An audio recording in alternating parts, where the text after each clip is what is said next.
20 días han pasado desde aquella tormenta que dejó graves daños en las localidades de la Ribera del Huerva, en Cuarte, en Cadrete, en María.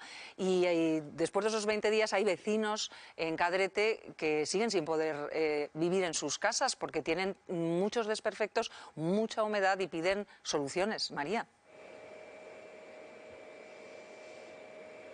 Así es, volvemos a una de las calles más afectadas para ver qué ha cambiado en este tiempo. En la mayoría de las casas todavía no han podido volver porque la humedad supera el 70%. Es el caso de Javi. Muchos vecinos trabajan los deshumidificadores día y noche. Exactamente, sí. Están acá todo el día, las 24 horas trabajando para quitar la humedad que tenemos, que ya ves que es aproximadamente el 70%, y según el día a veces más, y bueno, trabajando, intentando volver a la normalidad, pero esto es una locura. El miedo de volver por si esto vuelve a pasar. Claro, el tema es ese, es que ahora estamos totalmente, no sabemos, nos sentimos indefensos y no sabemos si vamos a poder volver en estas condiciones. Entonces, claro, necesitamos ayuda total del ayuntamiento y de toda la gente que pueda, porque parece ser que no ha llegado demasiado lejos. Estamos viendo su casa, Javier, pero esta mañana hemos estado en otra de las casas también, podríamos decir, la más afectada. Ella, Marta, todavía no ha recibido ninguna llamada del consorcio. Queríamos preguntarte si vosotros sí que habéis recibido esa llamada de peritaje. ¿Cómo es la situación? Sí, el miércoles pasó el perito consorcial que nos han asignado.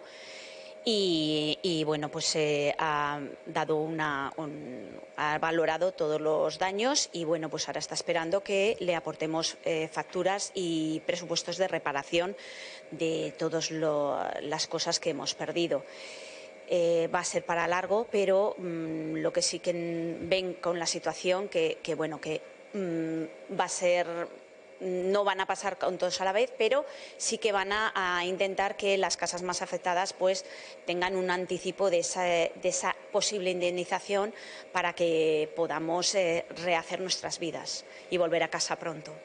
En la mayoría de viviendas, como ven, ya se ha sacado el barro, no pueden volver por la humedad, pero es que en algunas empresas como la de Rafael todavía estáis sacando lodo. Sí, a estas alturas todavía estamos sacando lodo y varias láminas se cayeron porque entró también el agua por el techo y a estas alturas también estamos expuestos, o sea, de la mano de Dios, que si vuelve a llover volvemos a tener la misma calamidad y tendremos que evacuar nuevamente todas las pérdidas de vestuario y productos que teníamos dentro de la empresa.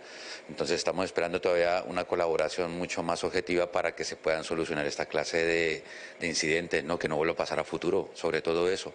Vivimos con el miedo en el cuerpo y para eso necesitamos que los entes gubernamentales y toda la gente, las instituciones que están implicadas, se puedan comprometer mucho más allá para darnos garantías de cómo poder medianamente vivir en medio de este caos.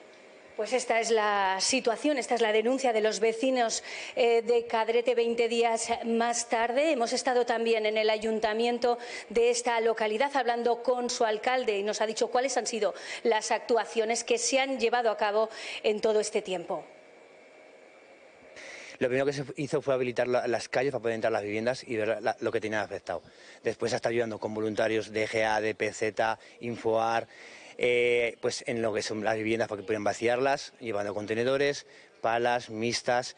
Y ahora estamos terminando de intentar terminar de condicionar lo que son los polígonos. Muchos vecinos todavía siguen, un momento que pasa el perito del consorcio del seguro, empiezan a vaciar la vivienda. Tampoco se han atrevido hasta ahora a vaciar la vivienda, que es normal, porque luego no dijeran que les faltaban cosas.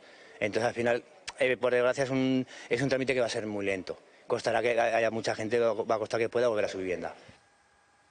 Bueno, pues ese Cadrete fue uno de los municipios más afectados, si no el que más, y todavía son muchos los daños, aunque se esté trabajando allí, pues queda mucho por hacer. Claro, vemos estas imágenes y nos llama la atención, pero dos datos. Tenemos que refrescar la memoria de cómo estaba Cadrete hace 20 días, que es el segundo dato. Es que solo han pasado 20 días. Es que parece que el agua pasa y en cuanto la sacamos de la vivienda ya está. Entonces no es que acaba todo, empieza todo en ese momento. Entonces los peritos están desbordados cuando vienen sucesos de este estilo, no solo es en este municipio, toda la zona, todo ese margen del río Huerva quedó muy afectado, seriamente afectado, y es normal que los vecinos no quieran hacer nada hasta que tengan el peritaje en la mano, pero esos van pasando los días y van pasando las semanas y uno tiene que hacer su propia escala de anticipar dinero, básicamente, porque va a tener que rehabilitarlo y luego con la compañía de seguros o con el consorcio se podrá resarcir, si no en toda una buena parte, pero de momento tienen que pensar en esa inyección inicial de dinero que la tienen que hacer a sus propias espaldas y a partir de ahí pues confiar en que todos los trámites, pero bueno, sabemos que es un terreno muy complicado y donde no sales casi nunca airoso, ¿eh? Siempre te quedan muchas cosas por el camino, aparte de los recuerdos que eso ya los damos por perdidos, eso está claro. Sí, tiene razón Miguel. Hay aquí dos energías. Una, la que impulsa a quien ha sufrido esa tragedia y es que necesita recuperar su vida cuanto antes, o al menos todo aquello que sea recuperable, porque los recuerdos y las memorias se han perdido en el fango.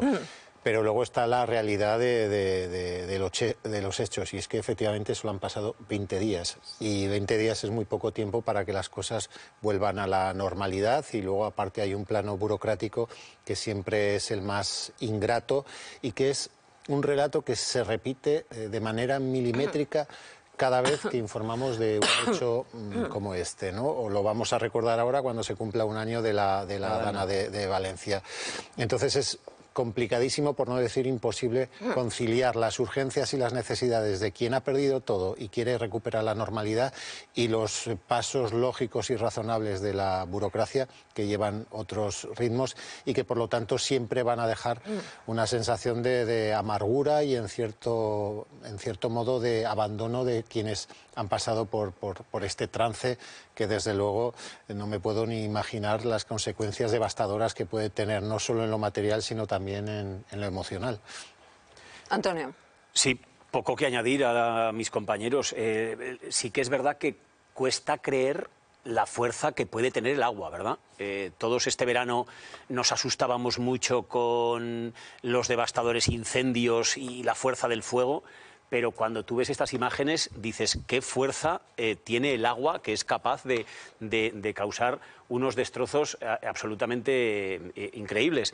Es verdad que luego el seguro o el consorcio lo va a cubrir todo o prácticamente todo, pero el trastorno hasta entonces, pues es que al final es inevitable por parte de esta gente que ni siquiera han podido volver a sus casas. Y tal y como decía Juan, totalmente de acuerdo con él, lo único que podemos pedir a las administraciones y a las empresas privadas en este caso también es que la burocracia se agilice al máximo para que esta gente cuanto antes vuelvan a retomar su vida normal, pues evidentemente mejor. Sí, hay una cosa que sí que querría apuntar porque en la inmediatez del momento del suceso siempre aparece y luego con el tiempo se diluye y volverá a aparecer.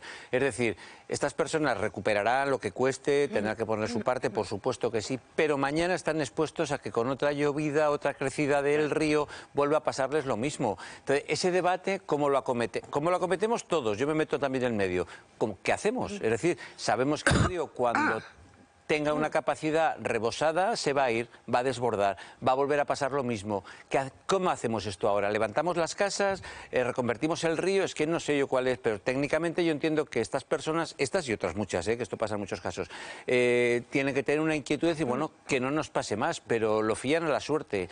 Que te haya pasado una vez no te exime, por supuesto, parece obvio, pero no te exime de que te vuelva a pasar pasado mañana. No, de hecho es que les ha pasado, quiero decir, en Cuarte más que en Cadrete, pero hace 2 años sufrió y es que, afecciones parecidas a las de esta tormenta. ¿Y qué solución se ve? Es que claro, esto no ocurre por mala suerte. No. O sea, aquí hay un planteamiento de fondo que es dramático para nuestro país en concreto y es qué hacemos con el urbanismo que durante muchos años se ha desarrollado en muchas zonas de nuestro país sin tener en cuenta la amenaza de la naturaleza. Se ha construido en conos de eyección, cerca de barrancos, en lugares que eran poco apropiados para construir. Pero no podemos quitarles de ahí y llevarles a sitios más seguros. Y reflexionaba uno de los afectados. Sabemos que quizá el año que viene nos va a volver a pasar lo mismo. Y además sabemos estadísticamente que el fenómeno de la Dana, que hasta hace poco era algo que se producía de manera extraordinaria, ya se produce de manera insistente, permanente y regular. Vamos a tener más danas y vamos a tener nuevamente historias como esta que se van a repetir de una manera dramática. Es verdad, en los últimos 10, 20, 30, 50, 60 años se ha construido en España en sitios pues que luego donde hemos queríamos. demostrado que eran cauces naturales y así nos ha ido. ¿Qué podemos hacer? Hombre, alguna lección hemos aprendido cuando en la Z30, con el famoso Barranco de la Muerte, se ha visto que en la última inundación las medidas que se tomaron han funcionado. Se construyó un muro, se construyó un famoso embalse enorme. Bueno, pues habrá que ir por allí, porque lo que no puede ser, obviamente, es desmontar las casas y desmontar las fábricas. Habrá que tomar medidas, bueno, pues en base al aprendizaje que vamos teniendo. Pero Cuidado, valoramos por lo el tanto, coste económico que tiene todo esto. Cuidado, por lo tanto, porque a veces la picaresca española sabemos que no tiene límite y de vez en cuando estos sucesos acaban poniendo en venta las casas de forma masiva. Comunidades prácticamente enteras, ¿no? Deciden hacer una migración de donde están porque no encuentran solución. Estemos atentos también, posibles compradores que vean chollos en este tipo de situaciones. Hay que informarse antes. Yo creo que ha habido un antes y un después en el urbanismo. En Aragón, por supuesto, el camping de Biescas fue el elemento que provocó multitud de informes de técnicos negativos a construir en determinados sitios, porque vimos lo que pasa. Y cuando antes, en tu primera intervención, hablabas del fuego y del agua, Antonio, son elementos diferentes. El fuego puede haber en cualquier sitio, pero el agua siempre va al mismo sitio, al mismo cauce. Y después de sucesos así, siempre aparecen personas de edad avanzada que dicen, hace 50 años que no venía el agua ahí, pero cuando hay subida va. Entonces, al final, nos damos cuenta de que estamos luchando contra un elemento previsible y que no le vamos a vencer. Lo único que podemos hacer es encomendarnos que no venga.